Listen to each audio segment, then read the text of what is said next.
For centuries, Western culture kept a strong gender rule about technology.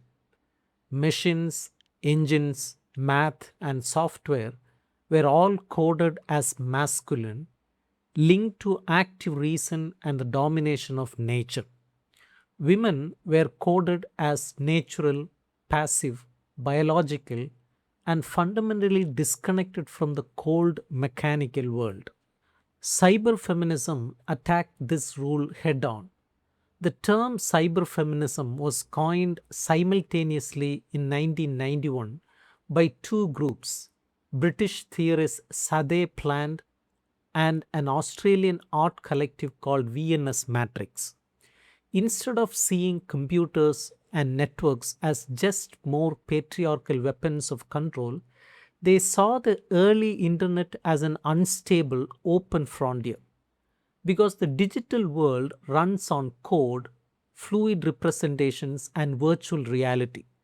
It has the unique power to dissolve fixed biological identities, shatter male dominated hierarchies, and free gendered bodies from physical limits.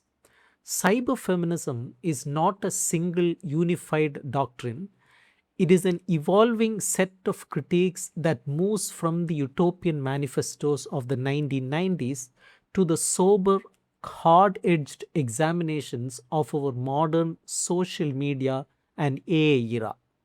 We cannot understand cyberfeminism without Donna Haraway's 1985 essay, A Cyborg Manifesto.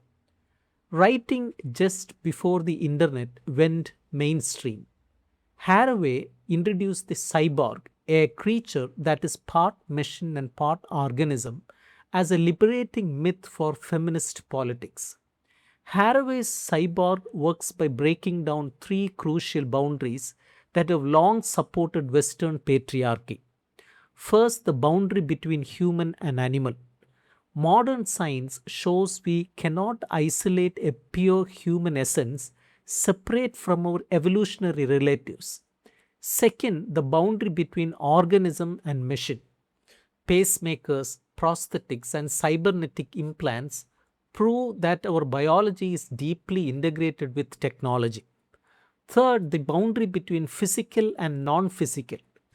Digital code and data streams exert massive power over physical reality while remaining invisible. For cyberfeminists, the cyborg is a tool to smash biological essentialism, the patriarchal claim that anatomy is destiny. If the self is always already a cyborg, a constructed mix of biology, language, and technology, then there is no pure original female nature to return to. Feminism shifts away from an organic politics of maternal purity toward a tactical, tech savvy politics of reinvention and structural change.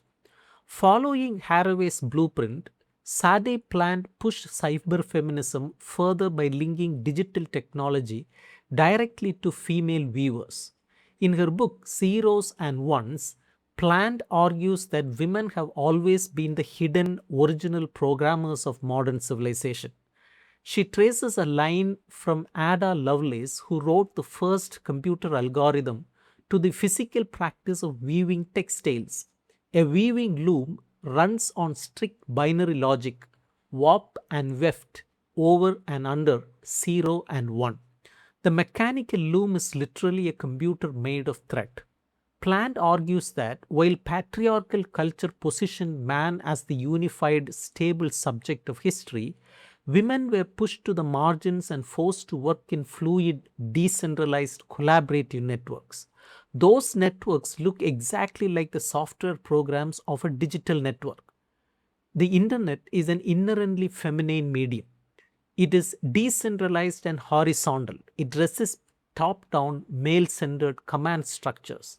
As global communication shifts from centralized factories to decentralized data flows, the traditional authority of the patriarchal state begins to unravel. The digital matrix does not need a single male master. It thrives on multiplicity, dispersion, and fluid connection. In the first phase, cyberfeminism was intensely celebratory and utopian. Art collectives like VNS Matrix proclaimed that the clitoris is a direct line to the matrix, and digital networks would completely dissolve patriarchal control of the physical world. They believed that on the internet, people could escape their bodies, adopt fluid avatars, and change their race, gender, and class markers at will. But this early utopianism faced serious challenges from post-colonial and materialist feminists.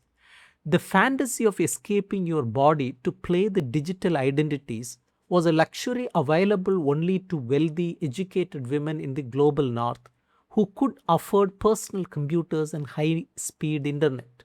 For millions of women in the global south, the digital revolution looked completely different. They were and still are the primary source of cheap, precarious labor in electronics factories, assembling microchips under toxic conditions or sorting through dangerous electronic waste in unregulated dumps. This critique forced cyberfeminism to confront the digital divide. Technology can be a site of playful identity experimentation for the privileged and an engine of intense capitalist exploitation for everyone else. As the digital world evolved from the open web of the 1990s into today's corporate dominated social media platforms, cyberfeminist theory had to adapt. Modern cyberfeminism investigates how algorithms, big data, and machine learning systematically reproduce patriarchal, racist, and colonial biases under the disguise of neutral math. Social media platforms are not neutral public squares. They are corporate machines designed to monetize human attention by engineering outrage and turning identity into a product. Within these corporate architectures, the early utopian dream of fluid, disembodied freedom has been inverted. Today, platforms engage in intensive data harvesting, reducing the fluid human subject to a rigid collection of consumer metrics. Contemporary cyberfeminists track how digital networks are weaponized to enable new forms of misogynistic violence.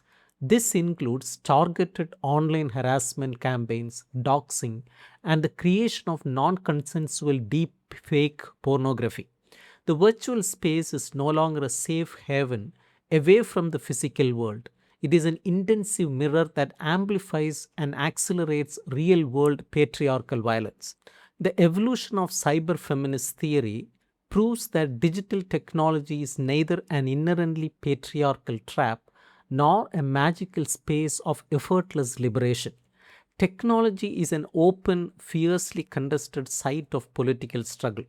By combining Haraway's cyborg ontology with a sober, materialist analysis of global labor and corporate algorithms, cyberfeminism gives us a critical vocabulary for our digital century. It reminds us that liberation cannot retreat into an idealized, organic past. Instead, feminists must enter the digital matrix, engage directly with the code that constructs our world, and actively reprogram our technological future to sustain equality, diversity, and collective survival.